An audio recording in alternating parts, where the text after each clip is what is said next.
A very good morning. Thank you so much for joining me on this channel where we talk about spirit, soul, and body. I want to talk about something different this morning. Let's look at the life of, or rather, the divorce of Mbali, Mlotshwa, and Black Coffee, which has just been finalized by the High Courts.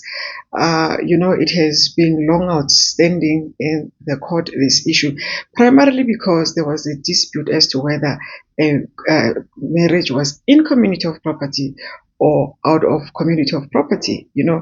Here, this is what I want us to talk about.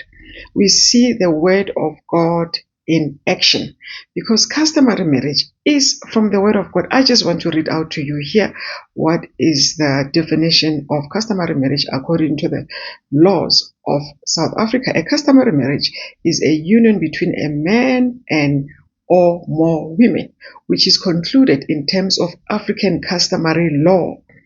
This means that the marriage must comply with traditions, customs, and ceremonies like negotiations between families, payment of bride wealth, lobolo, and handing over of the bride to the groom's family.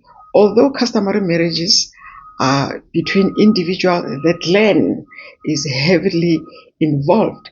In the rustic societies where indigenous customs arose, marriages was originally between the families of the couple. So customary marriage, you can see it's very deep because that land is heavily involved, the clan from one party and the clan from the other party. So it's not about two people, where in civil marriages you can just go to home office or home affairs and enter into marriage. Maybe just get four witnesses. There is no such a heavy involvement of that land. And we see our courts indeed, because courts are the principles are laid on the word of God. That is where I appreciate the word of God so much, because when you look at this, we can see God at work.